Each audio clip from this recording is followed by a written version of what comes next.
For a long time, I was never afraid of being alone, but I was probably more afraid of how it looked like than how it felt.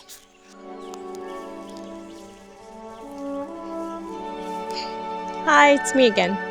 You know how previously I shared I had a late 33rd birthday celebrations?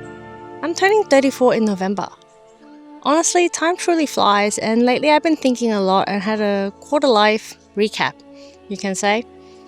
No, this is not the kind of I have it all figured out lessons kind of thing, because I'm starting over, so I obviously don't have it all figured out. But these are more like messy, half-formed observation on truths that shape who I am today. I'm calling this series Reflection Before 34. And maybe this observation might resonate with where you are in your life. So today I want to talk about something I'm living in right now, and it feels like the perfect place to start. I'm in what I call a season of solitude, and I want to be clear about something. I'm not lonely. There's a difference, and I think most of us forgotten about that.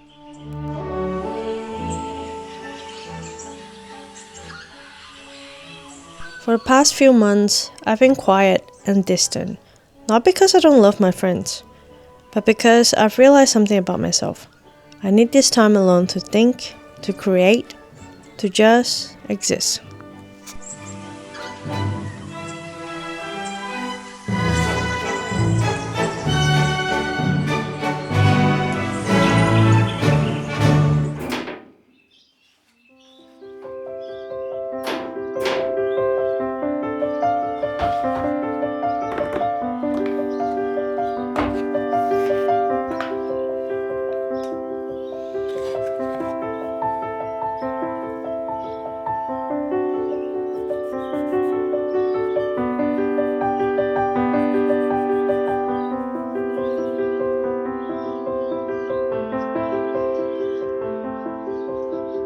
Here's the thing.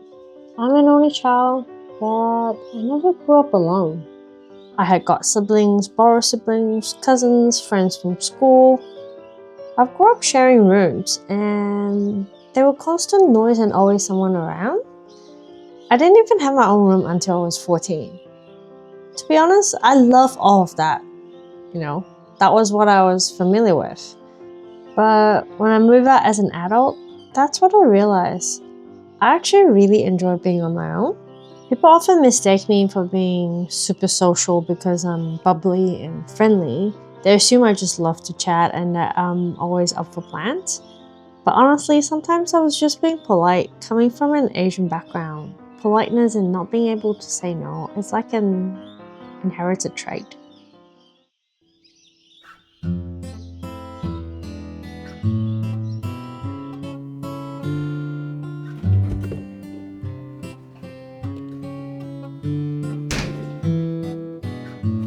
As I got older, through different jobs, moving countries, trying to fit in as much as I could, I started noticing something.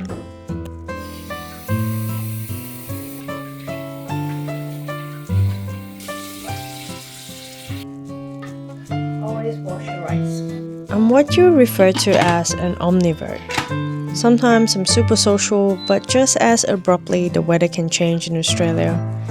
I can transition quickly into my season of solitude.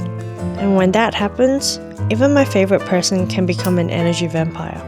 Sometimes I just want to stay home on a Friday night instead of hanging out. And sometimes all I want is to hang out.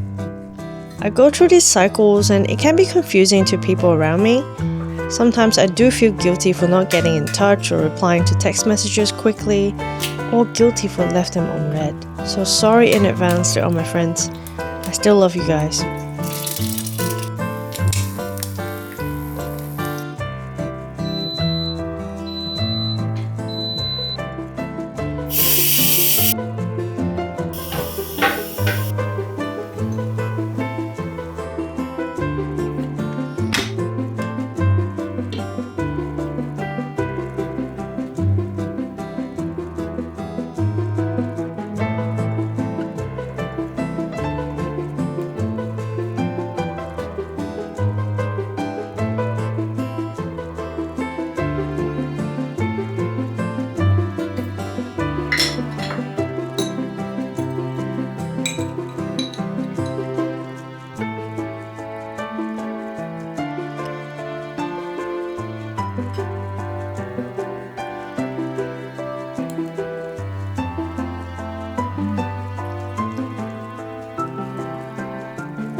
You know, when I first got to Australia, I didn't know how to cook.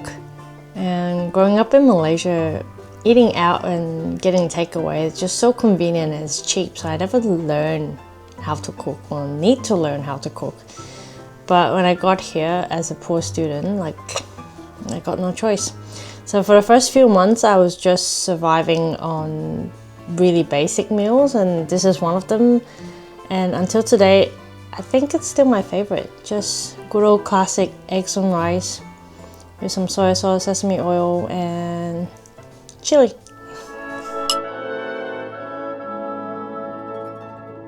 I started paying attention to how I felt after different interactions. After some social events, I'd feel energized, but after others, completely drained.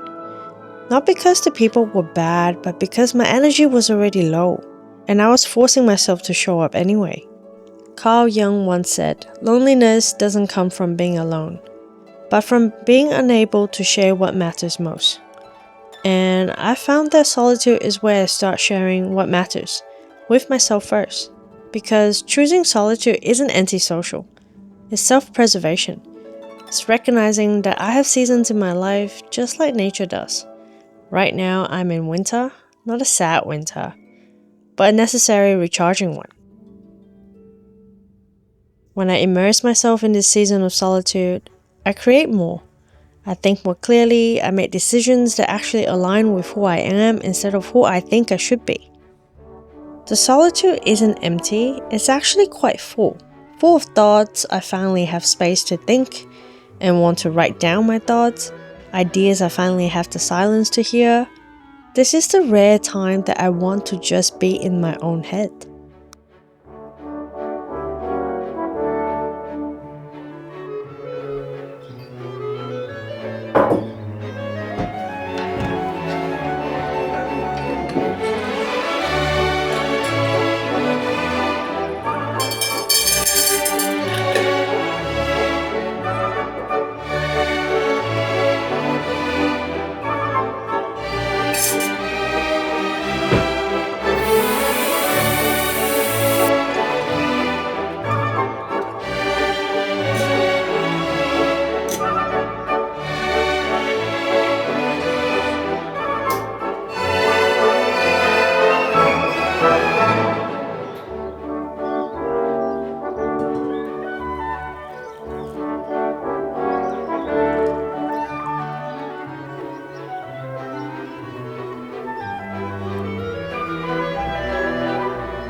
Here's the tricky part, and something that we might not have control over.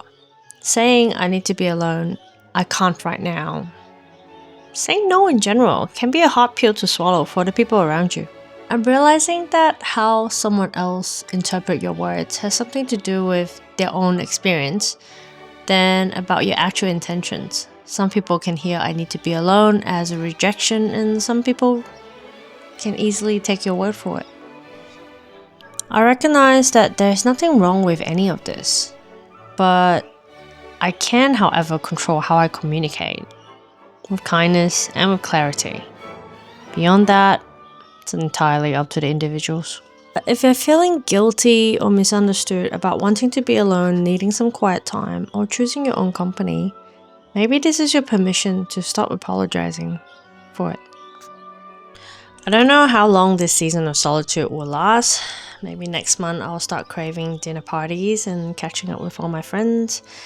But right now, I'm enjoying my season of solitude, and I'm learning to trust that this need for solitude is telling me something important about what I need to grow. So, I'm curious, do you have seasons in your life? Are you an omnivert too? And do you notice when do you need more connections and when do you need to be alone? Let me know in the comments. This has been episode 1 of Reflections Before 34. Reflections Before 34. Thank you for watching. I'll see you in the next one. Bye.